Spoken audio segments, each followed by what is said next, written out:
آگے سبق میں کہہ رہے حل عندک کتاب، کیا آپ کے پاس کتاب ہے؟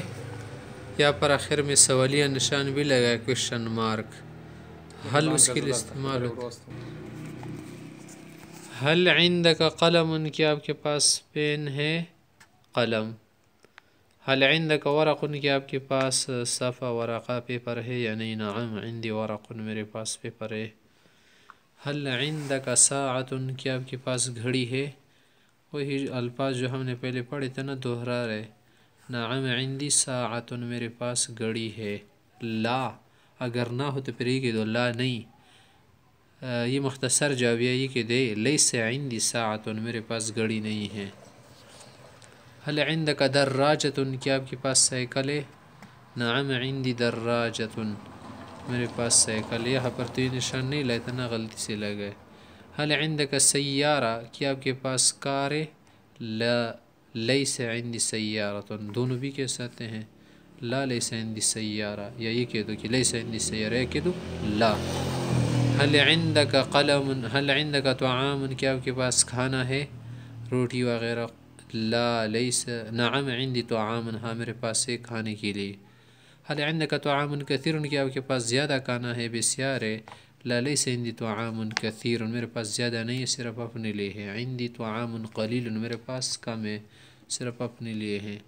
حل عندک مال کثیر، کیا آپ کے پاس زیادہ مال ہے؟ لا لیس عندي مال کثیر، عندي مال قلیل، میرے پاس تھوڑا مال ہے. عنده علم الساعۃ، یہ قرآن کریم کے الفاظ لا رہے ہیں نا آپ سکھانے کے لیے. یہاں پر تو مشق کرا دیا نا. اور یہ کتابیں ہم کیوں پڑھتے ہیں؟ تاکہ قرآن کریم کا سمجھنا آسان ہو نا. تو اب کہہ رہے عندہ کا لفظ آپ نے پڑھ لیا. عندکا، عندکا آپ میں وہاں پر آپ نے کاف ضمیر لگائے تھے نا. عندکا آپ کے پاس، اب ہو لا رہے نا، تو ہو کا معنی ہے عندہ اس کے پاس. ہو ضمیر آ گئی نا، تو یہ معنی ہے اس. آپ والا معنی ختم ہو گیا. اگر آپ کہے عندہا، اس خاتون کے پاس، ہا ضمیر پھر مونس کے لیے. عندکم معنی تم لوگوں کے پاس. عندی میرے پاس، عندی تو گزر گیا تھا نا. عندی یہاں پر ہے دیکھیں. اب یہاں پر اللہ کے لیے الفاظ استعمال ہے. عندہ علم الساعۃ، اللہ کے پاس قیامت کا علم ہے، کسی اور کے پاس نہیں. عندہ، عندہ پہلے لائے نا، یہ خبر ہے. جب خبر کو ہم آگے لائے نا، مبتدا پیچھے ہو، تو اس سے حصر کا معنی پیدا. حصر کا معنی کیا ہے؟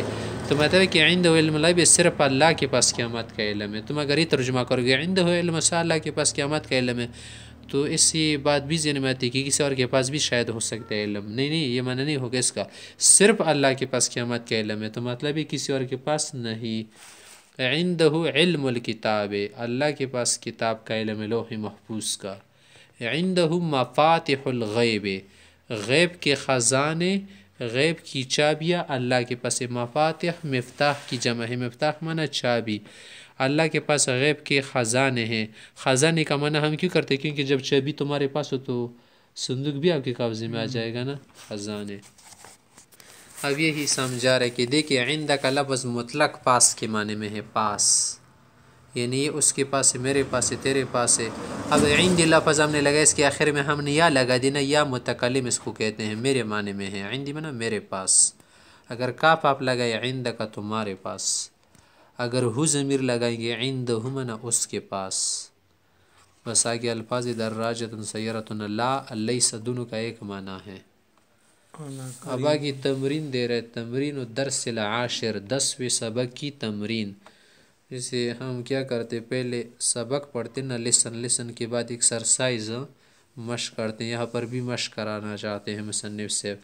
انا قریب من الباب، مثلا یہاں پر خالی جگہ چوڑی ہے نا، تو یہاں پر آپ جو بھی لگانا چاہیں. انا قریب من الباب، من الجدار دیوار کے قریب ہوں، یا من السیارۃ جس کی بھی آپ قریب ہے، درخت کے قریب، تو من الشجرۃ لگاؤ.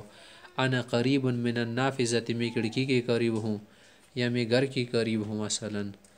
انا بعید جدا، میں بہت دور ہوں. جدا میں بہت کے معنی میں ہے. یہ کیا ہے؟ خالی جگہ ہے بریکٹ سے. ہذہ غرفۃ والدی، میرے والد کا کمرہ ہے.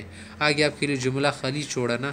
انا قریب من الباب، میں دروازے کے قریب ہوں، یا کہ تو کہ انا قریب من غرفۃ والدی، میں والد صاحب کے کمرے کے پاس ہوں. انا فی غرفۃ والدی، دیکھیں وہی جملہ تمہارے خالی جگہ چھوڑی. انا فی غرفۃ والدی، پر فی غرفۃ والدی لفظ لکھتے. وأنا فيه یا وأنا عنده لگا دے هذا. اب هذا لفظ دیا ہے نا، یہ کیا ہے، بس اس کے ساتھ لگاؤ. هذا صوبین، هذه دراجة، هذه سیارة. یہ طریقة جديدة ہے، طریقة جديدة في تعلیم اللغة العربية. Last lesson of this book.